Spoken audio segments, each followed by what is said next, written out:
Hello मेरे प्यारे नन्हे दोस्तों, कैसे हो आप सब। बच्चों, आज जो कहानी मैं आपके लिए लेकर आई हूँ उस कहानी का शीर्षक है धूर्त भेड़िया।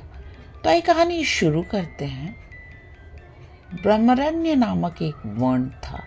उसमें एक कर्पूर तिलक नाम का एक बलशाली हाथी रहता था।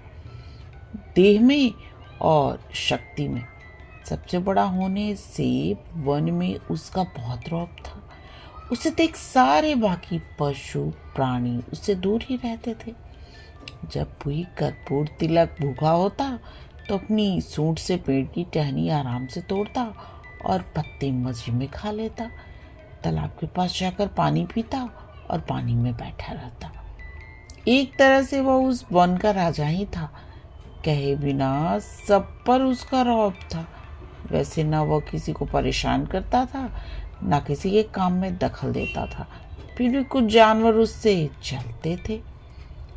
जंगल के भेड़ियों को वह बात अच्छी नहीं लगती थी।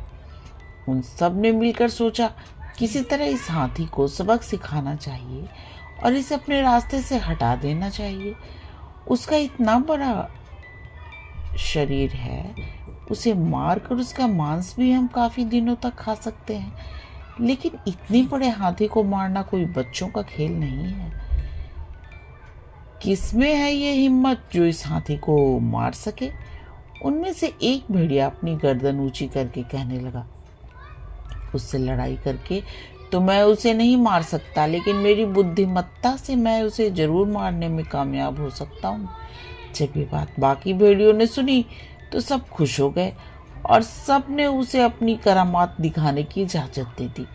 चतुर भेड़िया हाथी कर्पूर तिलक के पास गया और उसे प्रणाम किया। प्रणाम, आपकी कृपा हम सब पर सदा बनाए रखिए। कर्पूर तिलक ने पूछा, कौन हो भाई तुम, कहाँ से आए हो? मैं तो तुम्हें नहीं जानता, मेरे पास किस काम से आए हो? महाराज, मैं एक भेड़िया हूँ। मुझे जंगल के सारे प्राणियों ने आपके पास भेजा है। जंगल का राजा ही सबकी देखभाल करता है, उसी से जंगल की शान होती है। लेकिन अफसोस की बात यह है कि अपने जंगल में कोई राजा ही नहीं। हम सब ने मिलकर सोचा कि आप जैसे बलवान को ही जंगल का राजा बनाना चाहिए, इसलिए राज्याभिषेक का मुहूर्त हमने निकाला है। यदि आपको कोई आपत्ति नहीं हो तो आप मेरे साथ चल सकते हैं और हमारे जंगल के राजा बन सकते हैं। ऐसी राजा बनने की बात सुनकर किसे खुशी नहीं होगी। कर्पूर तिलक भी खुश हो गया। अभी थोड़ी देर पहले तो मैं कुछ भी नहीं था और एक राजा बन जाऊंगा, ये सोचकर उसने तुरंत हामी भर दी। दोनों चल पड़े। भेड़िया कहने लगा, मुहूर्त का समय नजदीक आ रहा है, जरा जल्दी चलना होगा हमें। भेड़िया जोर जोर से भागने लगा और उसके पीछे कर्पूर तिलक भी जैसे बन पड़े भागने की कोशिश में लगा रहा। बीच में एक तालाब आया। उस तालाब में ऊपर ऊपर तो पानी दिखता था, लेकिन नीचे नीचे काफी दलदल था। बुढ़िया छोटा होने के कारण कूदकर तालाब को पार कर गया और पीछे मुड़कर देखने लगा कि कर्पूर तिलक कहाँ तक पहुंचा है।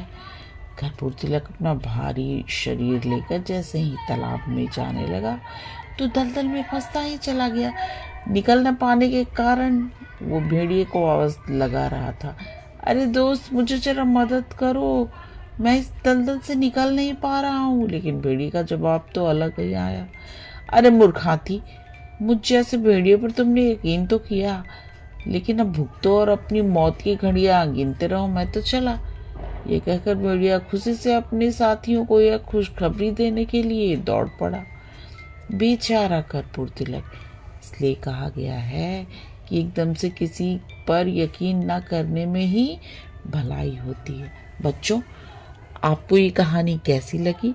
अगर अच्छी लगी तो प्लीज़ मेरे चैनल को सब्सक्राइब कीजिए और मेरे प्यारे नन्हे दोस्तों, आप आराम से सो जाओ और सपनों की दुनिया में खो जाओ। गुड नाइट मेरे प्यारे नन्हे दोस्तों, गुड नाइट।